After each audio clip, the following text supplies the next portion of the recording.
Oi, aqui é o professor Jairo, responsável pela disciplina de Noções de Inteligência Artificial. Nós vamos agora para a nossa segunda videoaula, em que nós iremos falar sobre representação do conhecimento. Então, esse é um tema importante, porque dentro da inteligência artificial a gente só consegue solucionar um determinado problema se esse problema ele estiver representado corretamente. Então, o objetivo dessa nossa videoaula é apresentar algumas das principais maneiras que existem para eu representar o conhecimento dentro da área de IA.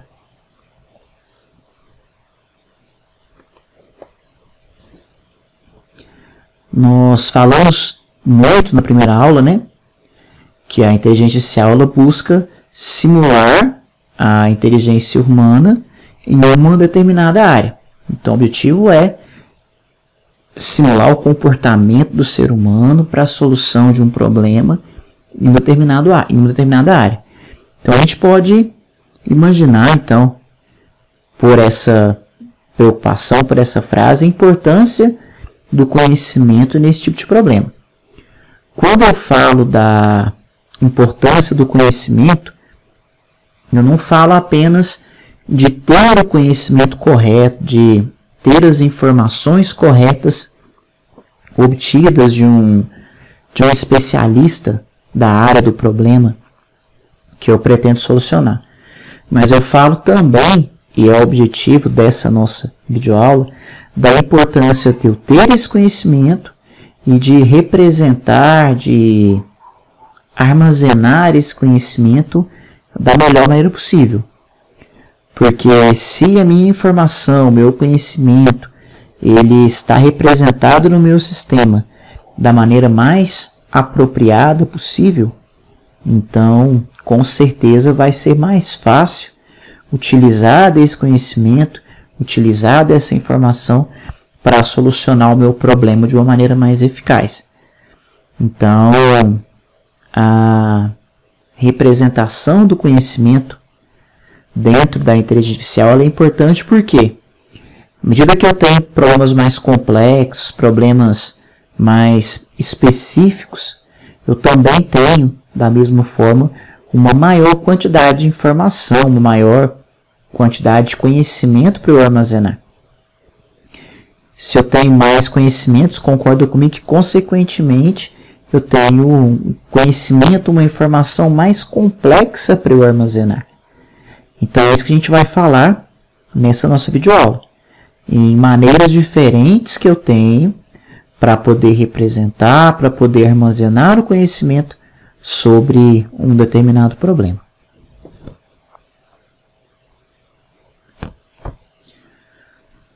Então, complementando o que a gente disse anteriormente, a maneira que um problema ele é representado dentro de um sistema, representado internamente em um sistema, vai determinar diretamente, vai contribuir na possibilidade de eu conseguir resolver o meu problema ou de não conseguir resolver o meu problema. Então, vai determinar aí a eficiência do meu algoritmo, o desempenho do meu algoritmo. Então, se eu consigo armazenar e, consequentemente, manipular de uma melhor maneira minhas informações, o meu conhecimento, mais fácil que eu possa solucionar o meu problema de uma maneira mais eficaz, com um desempenho bacana do meu algoritmo e por aí vai. Eu tenho várias maneiras de se modelar um problema, de eu mapear essa minha informação. Cada maneira possui um conjunto diferente, uma maneira diferente de manipular as minhas variáveis, meus operadores, e a gente vai então mostrar aqui diferentes maneiras de se representar esse conhecimento. Antes disso, vou relembrar um conceito aqui, na verdade, dois conceitos que eu tenho certeza que vocês viram durante o curso, que são as minhas regras sintáticas e as minhas regras semânticas. Porque a maneira que o meu conhecimento é representado, ela é composta por um conjunto que eu tenho de regras sintáticas e regras semânticas. Eu tenho, por um lado, a minha representação sintática, minhas regras sintáticas, que vão mostrar quais são os símbolos que eu posso utilizar na minha linguagem e como esses símbolos eles vão ficar organizados. Então, quais símbolos podem ficar do lado de qual símbolo, qual símbolo pode estar do lado de qual operador. Então, essa preocupação da sintática não é uma preocupação com o que os meus operadores, o que os meus símbolos vão executar, mas elas têm a ver com quais símbolos eu vou utilizar e como esses símbolos vão ficar organizados dentro das minhas linhas de código. A preocupação com para que cada símbolo, cada operador serve, qual é a função de cada um, já é preocupação das minhas regras semânticas, da minha representação semântica. Então, a representação semântica ela vai cuidar do significado de cada um dos meus símbolos, de qual é a função de cada um dos meus símbolos. Visto isso, vamos passar aqui para maneiras que eu tenho para representar o meu conhecimento. A lógica que eu coloco aqui nesse slide, que é o título aqui do meu slide, não é aquela lógica que a gente trabalhou, pelo menos na minha disciplina de história de dados, eu falava muito para vocês se preocuparem com a lógica da programação. Porque com a lógica, independente da linguagem que você fosse precisar de programar, se você conhecesse a lógica, você iria, estudando um pouquinho da linguagem, você iria conseguir programar na linguagem. O importante era a lógica de programação. Mas a lógica que eu falo aqui não é a lógica de programação. Eu falo aqui na representação lógica, que é a primeira representação de informação que eu penso quando eu falo em inteligência artificial. Porque, na verdade, é a representação mais antiga, é utilizada aí desde a década de 70, desde a linguagem Prolog, que a gente falou aqui na aula anterior. Então, a minha representação lógica, ela trabalha com um conjunto de sentenças e um conjunto de regras de inferência. Então, eu tenho as minhas sentenças, que são escritas em português mesmo, em linguagem formal. E a cada uma das minhas sentenças eu tenho atribuídas a ela um valor de verdadeiro ou de falso. E eu tenho, por outro lado, as minhas regras de inferência, que é uma regra sintática que vai ser aplicado nas sentenças que eu gerei anteriormente e que podem gerar novas sentenças. Para facilitar, eu peguei um exemplo aqui para vocês da apostila, né? Que é o exemplo de cálculo proposicional, que é o exemplo mais simples quando eu falo em lógica. Então, eu tenho aqui um conjunto de frases declarativas aqui em português. E elas vão ser modeladas aqui para o lado esquerdo em sentenças lógicas. Que as sentenças, sim, elas vão possuir símbolos próprios, vão possuir constantes, vão possuir operadores lógicos. Então, eu tenho esse exemplo aqui. Eu tenho uma frase, então uma sentença do lado direito, e ela é mapeada aqui em uma sentença lógica que está do lado esquerdo de vocês. O Prolog, ele trabalha com algo bem próximo dessa representação de sentença lógica que vocês estão vendo no slide. Então, eu falo do Prolog porque vocês viram durante todo o curso de vocês, todas as disciplinas de programação, todas não, basicamente todas vocês viram um pouco de orientação a objeto também, mas em grande parte vocês viram bastante representação através de linguagens procedimentais. Então, que eu tinha um programa que era criado linha por linha, então eu tinha as instruções e tudo era executado por aquele programa. Eu tinha, então, um conjunto de instruções, de procedimentos que eram executados para resolver determinado problema. Quando eu trabalho com Prolog, quando eu trabalho com representação lógica, ao invés de ter um código sequencial de instruções, eu vou ter regras, que são regras similares a essas sentenças lógicas que vocês estão vendo no slide. Então, eu vou ter regras que vão ser seguidas e o programa vai interpretar as minhas regras, que são criadas de acordo com o conhecimento que eu possuo. De acordo com o conhecimento, eu vou criar as regras que são as sentenças lógicas aqui do meu slide.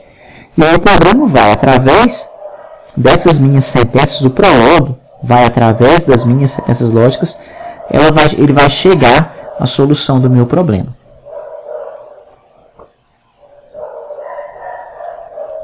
O segundo tipo que eu vejo de representação são as regras de produção. Na verdade, os primeiros sistemas que eu tenho, baseados em conhecimento, foram construídos utilizando essas regras.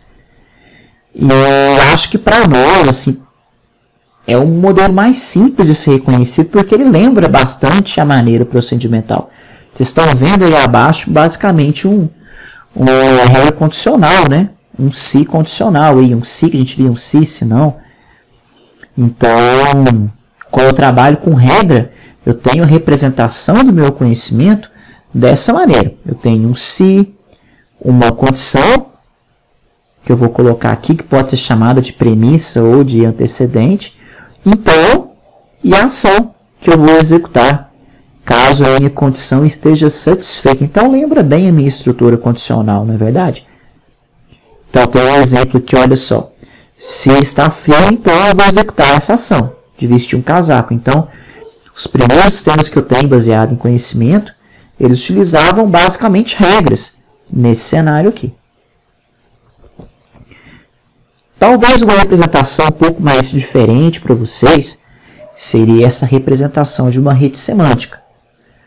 Uma rede semântica ela é um grafo rotulado ou direcionado, ou seja, uma rede de vértices interconectados através de arestas. Então, quando eu falo em vértice, acaba que isso aqui tem uma diferença aqui depende de autor para autor. Então, tem gente que chama de vértice e tem gente que chama também de nós. Então, quando eu tenho uma representação através de uma rede semântica, de um grafo, eu tenho vértices ou nós, que seriam os meus números aqui. Olha só, 1, 2, o 3, o 4 e o 5. Então, eu tenho nós, eu tenho aqui vértices que são ligados através de linhas, que são chamadas de arestas, ou, dependendo do autor, são chamadas de arcos. Então, tem os vértices, 1, 2, 3, 4, 5, eles são ligados através das minhas arestas ou arcos. A representação de grafos é uma representação muito comum. Eu tenho diversos tipos de problemas que são mapeados por grafos e eles são possíveis de ser representados apenas através de grafos. A gente falou bastante na primeira aula do problema do caixeiro viajante. Ele é representado através de um grafo. Porque seria um grafo em que eu tenho, por exemplo, na minha figura aqui, cada um dos meus vértices aqui, 1, 2, 3, 4, 5, seria uma cidade.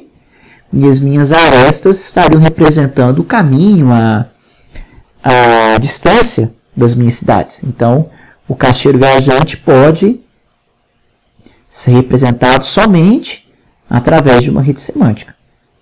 Então, eu dei esse exemplo, mas os meus vértices aqui, ou nós, né, do grafo, eles podem representar qualquer objeto, pode representar um indivíduo, pode representar um conceito, qualquer coisa. Enquanto as minhas arestas aqui, os meus arcos, que são as ligações entre os meus vértices, eles representam a relação entre esses objetos que eu estou representando. Então, quando eu tenho aqui um grafo direcionado, nada mais eu tenho que a representação de um objeto, que são os meus vértices, e a ligação entre eles, representado pela minha aresta. Então, olha só, no meu exemplo aqui eu tenho um grafo G, que eu represento ele por vértices e arestas. Os meus vértices são 1, 2, 3, 4 e 5. Poderiam ser as cidades, se fosse o caixeiro viajante. As minhas arestas são, olha só, tem uma ligação entre o vértice 1 e o 2, eu tenho entre o 2 e o 3, eu tenho entre o 3 e o 5, tenho entre o 4 e o 5, tenho entre o 1 e o 4, tenho entre o 1 e o 5. entre o 2 e 4, entre o 3 e o 4. Não tem, por exemplo, entre o 1 e o 3. Ou não tem entre o 2 e o 5, por exemplo. Posso ir de 2 para 5? Posso, mas eu tenho que passar primeiro pelo 3, por exemplo, né? Primeiro pelo 3, depois pelo 5. Ou estar no 2, passar primeiro pelo 4, depois para o 5. Não tem direto um caminho entre 2 e 5. Então, eu represento o meu grafo aqui do meu slide com esse conjunto de vértices e esse conjunto de arestas. Sim, eu falei do grafo aqui, mas esse grafo que está aqui nesse slide anterior, ele não é um grafo que é direcionado. Ele é um grafo que é rotulado, mas não direcionado. Porque no conceito eu falei, né, gente? Olha só, é um grafo rotulado e direcionado. O que seria o rótulo? O rótulo seria, então, aqui o 1, 2, 3, 4, 5, né? É o rótulo dos meus vértices. Agora, o direcionado seria, olha só, esse grafo ele tem direção, porque eu vou de A para B. É direcional, eu não vou de B para A, eu vou de A para B. Eu tenho essa preocupação com esse direcionamento, com esse fluxo obrigatório que tem que ser seguido entre os meus vértices, que é representado pelas minhas setas. Então, quando eu tenho um grafo direcionado, a informação é de A para B, nesse exemplo, não é de B para A. Enquanto no slide anterior, que não estava direcionado, eu não tinha essa preocupação. Então, aqui eu tenho um grafo que ele é direcionado e ele é rotulado. Coloquei aqui a mesma representação para vocês, um grafo G de vértices e arestas. Então, meus vértices são A, B, C e D. E aqui eu tenho as arestas de A para B, de B para C, de C para D e D para A. Como é direcionado, obrigatoriamente seguindo esse fluxo, ao contrário do que eu tinha no meu exemplo anterior. Passo aqui para outra possibilidade de representar a minha informação, que seria através de quadros ou frames. Então, o quadro ou um frame ele representa a minha informação de uma maneira gráfica e utilizando o conceito aqui de orientação objeto. Então, o conceito que vocês viram já no decorrer do curso de vocês. Então, eu vou utilizar a questão aqui de orientação objeto, consequentemente, de herança entre os objetos que eu vou representar através dos meus quadros. Então, eu tenho aqui, cada quadro vai ter um nome e cada quadro vai possuir atributos relacionados a ele que vão estar aqui abaixo do nome. Então, no meu exemplo que eu tenho no slide, aqui eu tenho uma figura que até tem da apostila de vocês também. Eu tenho um quadro que chama sala, ou um frame que chama sala, e ele possui atributos, paredes, portas e janela. E tem um outro quadro que chama sala de aula, que tem como atributos carteiras e lousa. Mas é importante falar que como o meu sala de aula está abaixo do meu quadro, ele herda os atributos do meu sala. Então, o sala de aula possui carteiras e lousa, mas também possui paredes, portas e janelas. Então, eu tenho aqui a questão da herança para essa representação.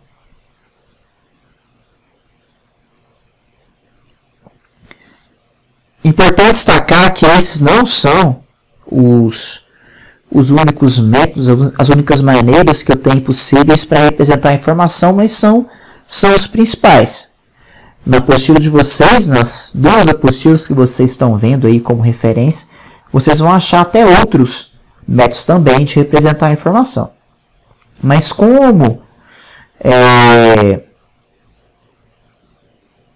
o próprio nome da nossa disciplina Noções de IA, vou me apegar aqui aos principais métodos e vou apenas apresentar para vocês o conceito aqui dessa representação sem nenhuma preocupação com a implementação prática. Eu não vou me preocupar com implementar nada do que a gente viu aqui anteriormente.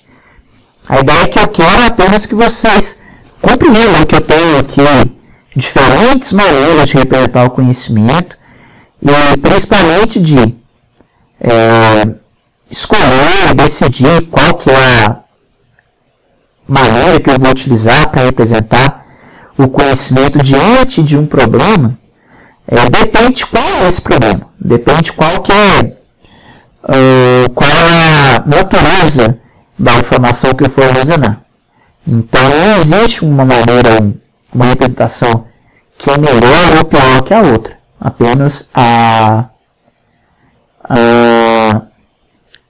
influência de acordo com a natureza do meu problema, eu vou escolher a maneira que eu vou representar o conhecimento dentro do meu problema e a importância de escolher a representação correta influencia diretamente na eficácia do algoritmo, do programa, do sistema que eu vou desenvolver a partir daí. Eu fecho o nossa aula, então, deixando aqui as referências que a gente utiliza na disciplina. Aproveito para agradecer a vocês pela atenção e aguardo vocês na nossa próxima videoaula.